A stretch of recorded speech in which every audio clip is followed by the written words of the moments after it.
Manchester City passe à l'action pour Pedro Neto. Le club mancunien a formulé aujourd'hui une approche officielle auprès de l'entourage de l'ailier portugais pour sonder la possibilité de l'attirer cet été. L'entraîneur Enzo Maresca connaît parfaitement le joueur pour l'avoir eu sous ses ordres à Chelsea et c'est justement ce lien qui pousse City à activer ce dossier maintenant, alors qu'un possible départ de Savinho ouvrirait une place sur les ailes. Pedro Neto n'est pourtant pas sur la liste des départs actés par Chelsea, qui le considère toujours comme un élément important du projet d'Enzo Maresca. Cependant, tout dépendra de la valorisation exigée par les Blues. Si une offre conséquente arrive sur la table, le dossier pourrait s'accélérer très vite.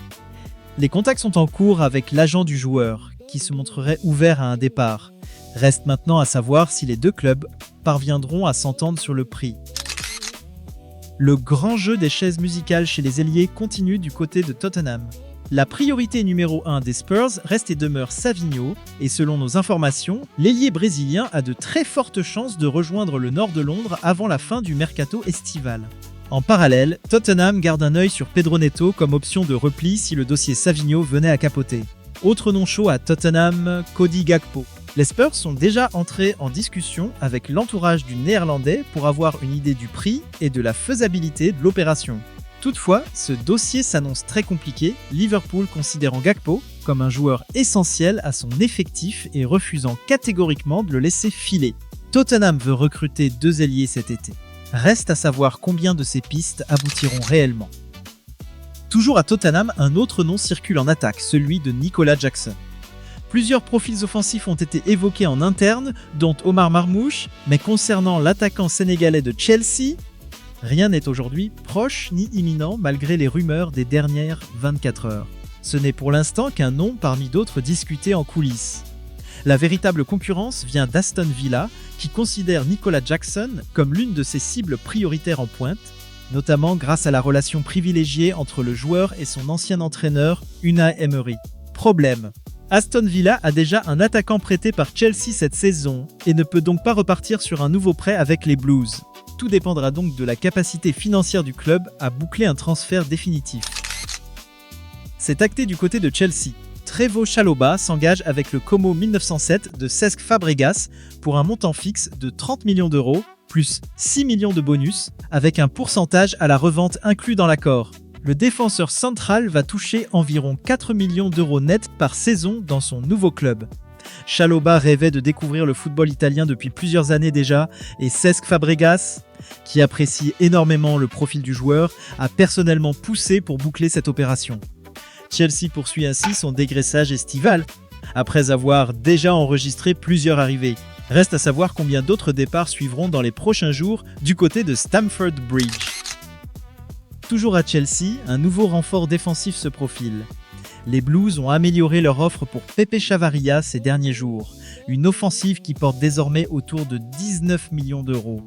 Un accord avec le joueur serait déjà trouvé et Enzo Maresca, qui suit ce dossier de très près depuis des semaines, réclamait personnellement sa signature.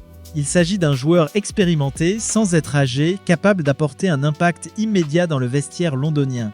Après les arrivées de Daniel Welbeck et de Jordan Henderson, Pepe Chavaria s'apprête donc à devenir la prochaine recrue des Blues.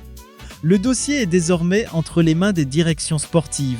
L'annonce officielle pourrait tomber dans les prochaines heures, voire les prochaines minutes. Justement, Chelsea a officialisé la signature de Jordan Henderson jusqu'en 2028. À 36 ans, l'ancien capitaine de Liverpool débarque libre et vient renforcer l'entrejeu londonien après l'arrivée de Daniel Welbeck, lui aussi âgé de 35 ans. Une stratégie qui détonne pour un club habitué à miser sur la jeunesse. Il s'agit déjà de la 10e recrue de l'été pour les Blues, dans un effectif profondément renouvelé, avec Morgan Rogers comme transfert le plus onéreux de la fenêtre estivale à 138 millions d'euros. Signe de la stratégie très agressive du club sur le marché. Chelsea reste le club ayant le plus vendu depuis 2020, avec plus d'1,270 milliard d'euros de vente de joueurs, loin devant le PSG et ses 611 millions.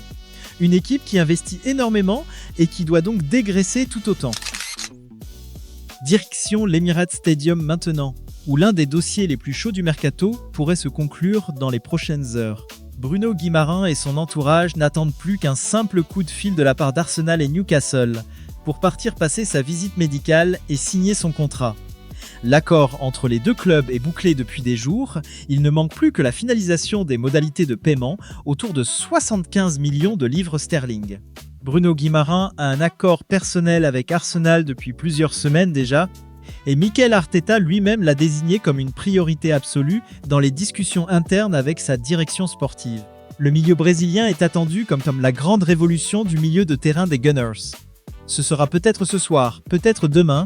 L'opération est en tout cas à un souffle du grand oui. Le Real Madrid accélère de son côté pour Yann Diomandé. Le joueur veut le Real veut le joueur. Ce qui bloque encore, c'est le prix, les Autrichiens cherchant à tirer un maximum de valeur de la vente. On évoque un transfert qui pourrait dépasser les 130 millions d'euros. Il ne s'agit pas d'une question médicale ni de déclaration publique comme certains l'ont laissé entendre. La réalité, c'est que Yann Diomandé portera bien le maillot du Real Madrid cette saison. Reste à finaliser les derniers détails financiers avant l'officialisation. Le Real Madrid a par ailleurs officialisé un double départ vers Fulham. Gonzalo Garcia rejoint le club londonien pour 40 millions d'euros plus 2 millions de bonus, avec une clause de revente de 30% conservée par le club madrilène. César Palacios, jeune milieu passé par la réserve, s'engage lui aussi à Fulham pour 10 millions d'euros, avec les mêmes conditions de revente. Marco Silva, nouvel entraîneur de Fulham, connaît très bien ces deux joueurs pour avoir dirigé l'équipe B madrilène en fin de saison dernière, ce qui explique cette double opération. Carlos Espi a d'ailleurs été recruté en interne pour compenser le départ de Gonzalo Garcia en pointe. Un autre jeune talent madrilène, Thiago Pitarch, pourrait suivre le même chemin vers l'Angleterre dans les prochains jours. Toujours au Real Madrid, un autre dossier de départ progresse, celui de Franco Mastantuono. L'Argentin a vu son ancien club River Plate revenir à la charge pour un prêt avec la volonté de lui offrir un environnement familier. Mais la réponse madrilène a été claire, le joueur doit rester en Europe pour continuer à s'adapter au football du continent. Une approche saoudienne a également été repoussée par le club, qui privilégie un prêt sur le vieux continent. Plusieurs clubs italiens sont sur le coup, mais c'est la Fiorentina qui mène la course, les discussions portant désormais sur la prise en charge du salaire du joueur. Franco Mastantuono ne fera pas partie de l'effectif de José Mourinho la saison prochaine, et un prêt du côté de Florence apparaît de plus en plus comme la solution la plus probable. Le feuilleton Vinicius Junior continue d'agiter Madrid. Après l'élimination du Brésil dès les huitièmes de finale de la Coupe du Monde, l'ailier a repris l'entraînement pour préparer le début de saison, qui démarre dans 3 semaines.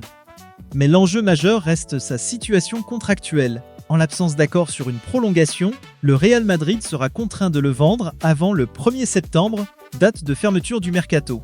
Dans le cas contraire, Vinicius Junior se retrouverait à seulement 11 mois de la fin de son contrat. Un scénario catastrophe pour le club qui risquerait de le perdre gratuitement l'été suivant. Un dossier à très haute tension qui pourrait déterminer une bonne partie de l'été madrilène. Rodri, lui, est au cœur d'un véritable bras de fer entre le Real Madrid et Manchester City. Le club madrilène est en discussion officielle, club à club, avec les Citizens et le joueur lui-même pousse pour ce transfert. Pourtant, aucun accord n'a encore été trouvé. Pourquoi ce blocage ? Parce que Manchester City a décidé, depuis le début des négociations la semaine dernière, de temporiser pour voir si d'autres clubs allaient entrer dans la course. Les Citizens estiment en effet que le FC Barcelone pourrait se positionner sur le dossier, notamment en raison de la blessure de Ronald Araujo qui fragilise leur défense. Reste maintenant à savoir si Rodri, qui a toujours annoncé le Real Madrid comme sa destination rêvée, fermera lui-même la porte au Barça pour accélérer son transfert. Toujours du côté catalan, Ferran Torres a enfin brisé le silence. Interrogé par NBC après son but héroïque contre l'Argentine en Coupe du Monde, l'attaquant espagnol a évoqué l'intérêt du PSG à demi-motte. Quand des grands clubs comme ça vous veulent, c'est toujours flatteur, a-t-il expliqué, ajoutant que s'il reste au Barça, ce sera avant tout une question de sentiment et de considération envers lui. Autrement dit, Ferran Torres n'a fermé aucune porte. Le PSG considère d'ailleurs cette piste comme une option réaliste et concrète et pousse activement en coulisses. Mais le Barça ne laissera filer son numéro 7 que si celui-ci demande publiquement à partir. Dans le cas contraire, Ferran Torres n'est tout simplement pas à vendre. Julián Álvarez, de son côté, a tranché en interne. Malgré son envie affichée de quitter le club après ses propos évasifs à l'issue du match face à l'Autriche en Coupe du Monde, l'attaquant argentin a déjà contacté l'Atlético de Madrid pour entamer son programme de reprise, en vue d'un retour officiel à l'entraînement le lundi 10 août. Le FC Barcelone a bien tenté sa chance ces dernières semaines, sans jamais obtenir l'accord du club madrilène, qui n'a jamais eu la moindre intention de le laisser filer. Julián Álvarez sait désormais qu'il devrait rester chez les Colchoneros cette saison, même si son avenir à moyen terme demeure incertain. Chelsea poursuit son grand ménage estival, cette fois avec Benoît Badiachil. Naples se montre très intéressé et discute activement avec l'entourage du défenseur français. Les Napolitains souhaitent dans un premier temps un prêt, une formule, sur laquelle les deux clubs doivent encore s'entendre. Si l'opération se concrétise, Chelsea pourrait ainsi enregistrer une nouvelle rentrée d'argent en provenance d'Italie dans les prochains jours, après le départ de Trevoh Chalobah vers Como. Un signe supplémentaire de la stratégie assumée des Blues, vendre massivement pour continuer à recruter tout aussi massivement. Le PSG, lui, avance discrètement mais sûrement sur le dossier Mika Götze. Après une offre officielle transmise à l'Ajax Amsterdam, les négociations se poursuivent avec l'implication de plusieurs intermédiaires et Paris se montre très optimiste quant à une issue favorable. Côté joueur, un accord personnel est déjà trouvé. Face à cette perspective de départ, l'Ajax a commencé à étudier des alternatives pour le remplacer sur son aile, avec le nom de Noah Lang qui circule parmi d'autres pistes. Un dossier bien avancé qui pourrait déboucher très vite sur une nouvelle recrue parisienne. Toujours du côté de l'Ajax, un mouvement inattendu vient d'être bouclé. Marc-André ter Stegen est prêté pour une saison par le FC Barcelone. Le portier allemand rejoint donc les Pays-Bas avec un accord déjà signé entre les deux clubs. Fait notable dans les modalités financières, le Barça continuera de prendre en charge 90% du salaire du gardien, l'Ajax n'en supportant que 10%. Une opération idéale pour le club néerlandais qui récupère un portier de classe mondiale à moindre coût, mais un choix qui confirme surtout les difficultés budgétaires persistantes du club catalan, contraint de continuer à payer une grande partie du salaire d'un joueur qui ne porte plus ses couleurs.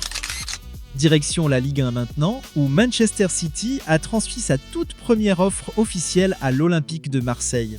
Les Citizens veulent absolument s'attacher les services du gardien argentin marseillais pour en faire la doublure de Gianluigi Donnarumma dans les cages mancuniennes. Une offensive qui confirme l'intérêt fort de Pep Guardiola pour renforcer son secteur défensif malgré l'arrivée déjà bouclée de l'Italien. Reste à voir si l'OM acceptera de laisser filer son portier dans un dossier qui ne fait visiblement que commencer. Sur le front des bancs de touche, deux sélections africaines cherchent activement un nouveau sélectionneur. En Algérie, la rupture à l'amiable avec l'entraîneur, quelques semaines seulement après sa prolongation de contrat, a été actée après un mondial compliqué. Rafael Benitez apparaît aujourd'hui comme le candidat le plus crédible pour prendre la succession devant un plan B identifié en interne, tandis que le nom de Roberto Martinez circule également du côté des rumeurs. En Côte d'Ivoire, Emers Faé s'apprête également à quitter son poste et c'est Hervé Renard qui devrait être annoncé comme nouveau sélectionneur des éléphants dans les 48 prochaines heures. Pour terminer ce tour d'Europe, plusieurs dossiers bougent aussi loin des grands projecteurs. Le RC Lens a officialisé la signature de l'international algérien Yacine Titraoui pour 8 millions d'euros, après avoir vu partir Mamadou Sangaré vers Brentford et Alan Saint-Maximin vers les États-Unis. Le jeune ailier grec Konstantinos Karetsas s'est engagé avec le Borussia Dortmund pour 32 millions d'euros et Charlie Cresswell quitte Toulouse pour rejoindre le Stade Rennais sous la forme d'un prêt payant de 2,5 millions d'euros assorti d'une option d'achat fixée à 22,5 millions d'euros. Autant de dossiers à suivre de très près dans les prochaines heures, alors que le mercato entre dans sa dernière ligne droite.